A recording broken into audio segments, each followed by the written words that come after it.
بسا اوقات بہت سی محنتوں کا نتیجہ انسان دیکھتا ہے کہ ضائع چلا گیا. میں نے 10 سال محنت کی، حاصل کوئی نہیں نکلا. یہ ثمرات کیا ہیں؟ محنتیں، محنتوں کے ثمرات کا ضیاع. کوشش آپ نے کی، قسمت کی خوبی دیکھی ہے، ٹوٹی کہاں کمن، 2-4 ہاتھ جب کے لبے بام رہ گئے. Be prepared. ایک شاعر کے یہ اشعار ہیں، وہ کمیونسٹ تھا، میں نام بھی نہیں لیتا، لیکن یہ کہ یہ اسی انقلابی، چونکہ ان کا بھی ایک انقلابی نظریہ ہے، انقلابی عمل میں یہ سارے مراحل آتے ہیں. کوئی سیٹ بیک آیا، فرض کیجئے کوئی ناکامی ہو گئی، تو اپنے ساتھیوں کو دل بندھانے کے لیے یہ فصل امیدوں کی ہمدم اس بار بھی غارت جائے گی، سب محنت صبحوں شاموں کی اب کے بھی اکارت جائے گی. میرے نبی کے ثمرات کا جو لفظ یہاں آیا ہے، وَنَقْصٍ مِّنَ الْأَمْوَالِ وَالْأَنفُسِ وَالثَّمَرَاتِ، سب محنت صبحوں شاموں کی اب کے بھی اکارت جائے گی.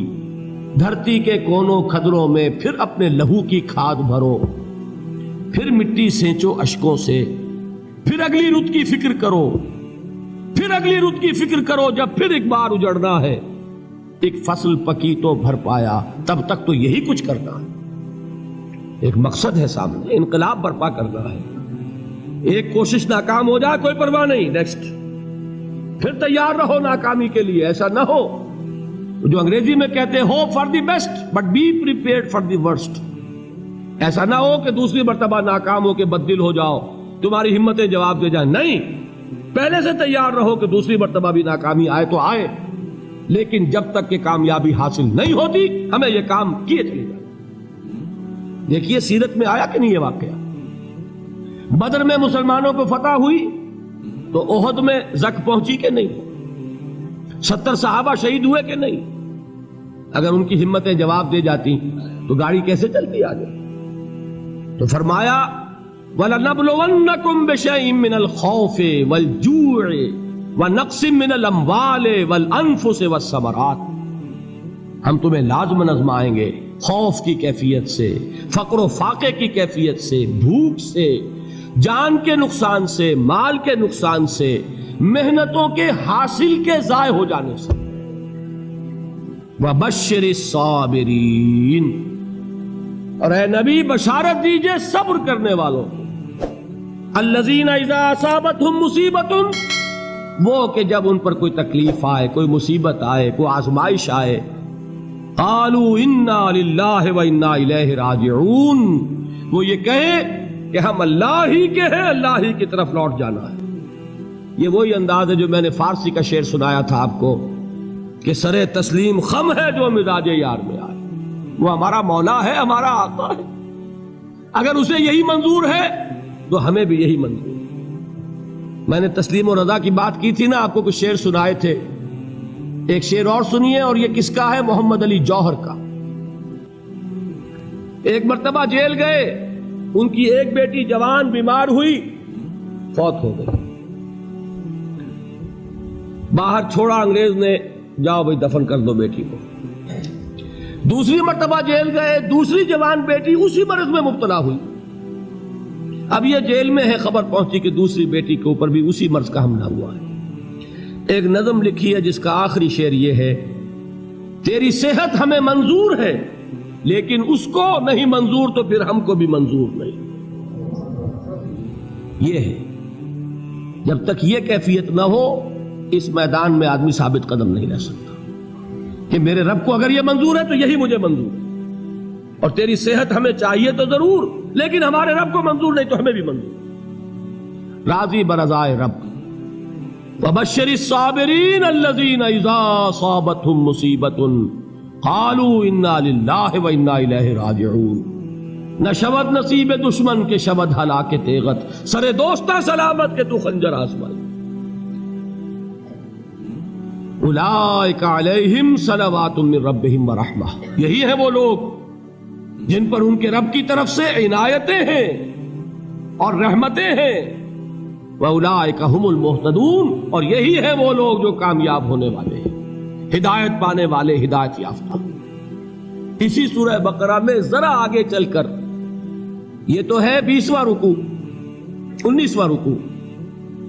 21ویں رکوع کی پہلی آیت ہے لیس البر ان تولوا وجوهکم قبل المشرق والمغرب ولكن البر من آمن بالله واليوم الآخر والملائكة والكتاب والنبيين وآتى المال على حبه ذوي القربى واليتامى والمساكين وابن السبيل والسائلين وفي الرقاب وأقام الصلاة وآتى الزكاة والموفون بعهدهم إذا عاهدوا والصابرين في البأساء والضراء وحين البأس. اب یہ آیت جو ہے سورۃ العصر میں جو مضامین آئے تھے سارے اس میں موجود ہیں. وہاں ایمان کا لفظ آیا، یہاں 5 ایمانیات کی تفصیل آ گئی، اعمال کی تفصیل آئی، اور آخری بات وہاں کیا ہے وَتَوَاصَوْا بِالصَّبْرِ، اور یہاں کیا ہے وَالصَّابِرِينَ فِي الْبَأْسَاءِ وَالضَّرَّاءِ وَحِينَ الْبَأْسِ، اور صبر کرنے والے. اصل نیکی ان کی ہے جو صبر کریں. کس میں؟ جنگ کے وقت. ذرائے باسائے، باسا کہتے ہیں فقر اور فاقہ. واحد آئے گا باس تو اس کے معنی جنگ، اور باسا جمع میں آئے گا تو فاقہ فقر بھوک. اور ذرائے جسمانی تکلیف، ضرر جسمانی تکلیفوں میں صبر کرنے والے، فقر اور فاقے میں صبر کرنے والے، اور جنگ کے وقت صبر کرنے والے. اولئک الذین صدقوا واولئک هم المتقون. یہ ہیں وہ لوگ جو صبر کرنے والے ہیں، یہ ہیں جو سچے ہیں، جو اپنے دعوے میں نیکی کے اور ایمان کے صادق ہیں، اور یہی وہ لوگ ہیں جو متقی. اگلی سورت ہے سورہ آل عمران.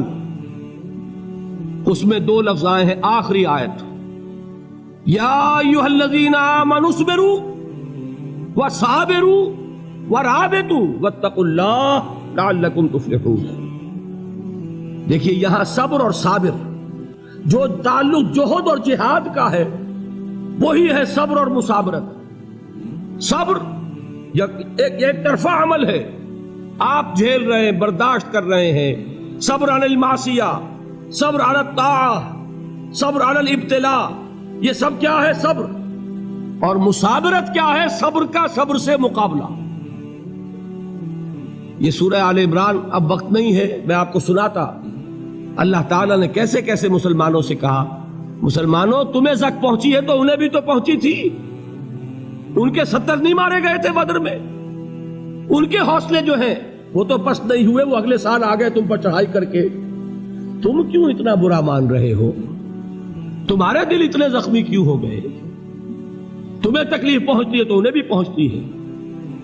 اپنی غیرت جو ہے ہمیں ذرا اس کا جائزہ لینا چاہیے. لوگ باطل نظریات کے لیے کتنی قربانیاں دے رہے ہیں، لوگ باطل چیزوں کے فروغ کے لیے کتنی محنتیں کر رہے ہیں.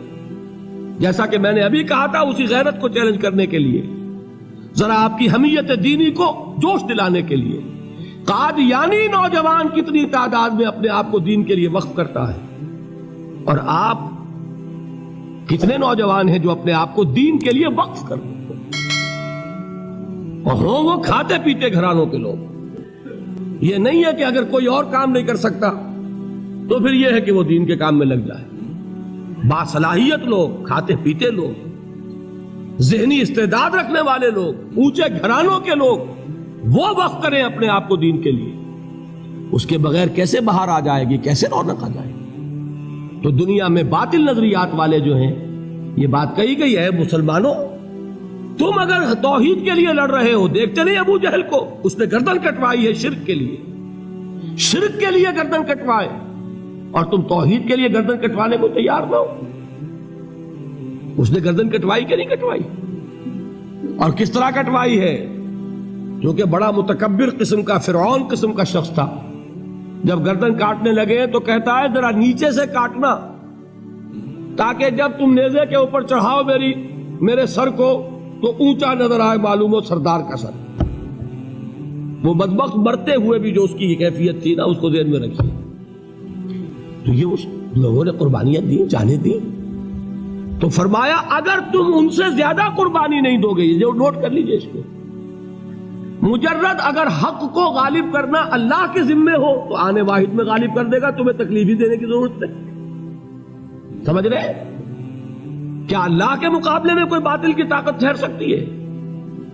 یہ تمہارے ایمان کا امتحان ہے، یہ تمہارے خلوص کی آزمائش ہے، یہ تمہارے امتحان کا ثبوت درکار ہے کہ اللہ تعالیٰ دیکھنا چاہتا ہے تم اس کے لیے اپنی جانیں قربان کرنے کو تیار ہو کہ نہیں، تم اس کے لیے تن من دھن لگانے کو تیار ہو کہ نہیں۔ اور یہ جان لو کہ اگر کفار اور مشرکین اور ملحدین اور باطل نظریات والے وہ جو کچھ قربانیاں اپنے باطل نظریات کے لیے دے رہے ہیں ان سے زیادہ اگر تم نہیں دو گے تو حق غالب نہیں ہوگا۔ انہوں نے جو صبر کیا ہے اپنے باطل نظریات پر، اگر تم اس سے زیادہ صبر کا ثبوت نہیں دو گے اپنے اس حق پر تو حق غالب نہیں ہوگا۔ اس لیے فرمایا یا ایھا الذین آمنوا اصبروا وصابروا، نہ صرف یہ کہ صبر کرو بلکہ صبر میں اپنے دشمنوں سے آگے نکلو، ان کے صبر سے بڑھ کر صبر کرو۔ ورابطوا، مرابطہ کہتے ہیں چوکس رہنا، ہوشیار، پہرا دو، ایسا نہ ہو کہ دشمن جو ہے غفلت میں تمہارے اوپر کوئی حملہ جو ہے کر بیٹھے۔ واتقوا اللہ، اور اللہ کا تقوی اختیار کرو، لعلکم تفلحون، تاکہ تم فلاح پاؤ۔